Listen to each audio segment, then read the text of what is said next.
and has certainly given us a lot of thought, a lot of opportunity to review what it is that we are grappling with as citizens of South Africa right now. And we find ourselves in a space where we have to face new realities. When do you ever remember having no electricity? I remember it as a time of fun. My mother would make sandwiches with butter, onion, tomato, and a little bit of green chili. And it was like a picnic. But it's now a reality for us. And as we talk about journeys, you know, Jet Setting with Janet started as a journey because I found myself in lockdown so stuck. I'm claustrophobic at the best of times. I have a short attention span and I get bored easily. So from running a 24/7 operation to suddenly everything being quiet, no phones ringing, no busyness, nobody calling me at 3 a.m. saying your driver is 5 minutes late at the airport, and no buzz, you know, the smell of coffee, the sound of the rolling trolley bags in hotels, all was quiet. And I really struggled because if I didn't keep myself busy, I felt like I was going to experience a kind of madness because I'm usually doing a few things at the same time. And so I did the thing, I went back to a default setting, which I hadn't embraced in a long time. You know, I'm a creative at heart, and that's where my training is, in the creative arts. So I went back to a place of comfort. I started to create again. And so Jet Setting with Janet, actually guys, as much as I say it's about tourism, it's about the giving of gifts, it's about people experiencing, it was actually my sanity. And I hung on to it because it gave me a sense of hope that we will travel, that lockdown will end, that borders will open, and just the chance to hope and journey from our armchairs and take people on journeys and visit these little hidden gems actually was my sanity during lockdown. So now we celebrate 2 years of Jet Setting with Janet, and honestly, I cannot tell you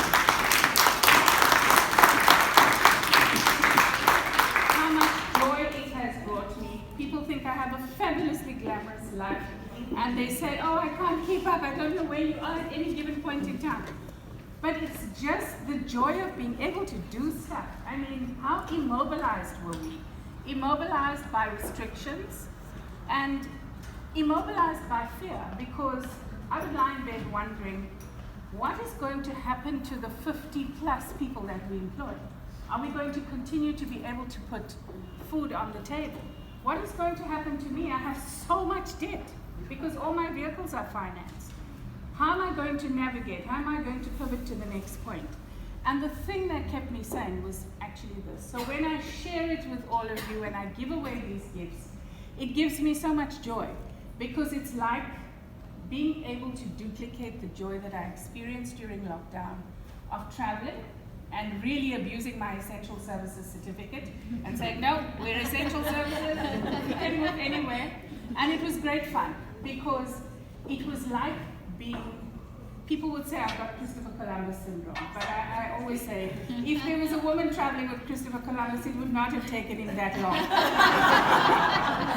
But the point is that that feeling of being able to explore anew, seeing things with fresh eyes, and you know, when you're in the tourism space, and especially when you're in the vehicle space, you are so spoiled for choice. A new vehicle launches, you get given an iPod. A new vehicle launches, you get flown from Cape Town to Johannesburg just to have lunch. So we started to take those things for granted, and I have a cupboard full of corporate gifts, branded of course, but corporate gifts over the years that I simply re-gift because if I don't need it, I'm not going to keep it. And from that kind of hype to suddenly nothing. And I think that we also again find ourselves in a space where all of a sudden it's a kind of lockdown. You're driving to Sea Point, you're going to a restaurant, and it's 8 o'clock and it's lights out. So what do you do? What do businesses do? So we find ourselves in a space where we're going to have to think outside of the box again.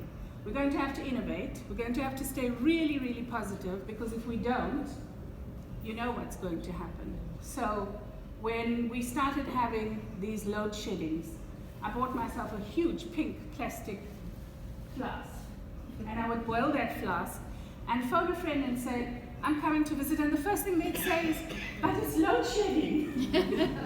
And I would say, but I've got hot water, we can at least make tea.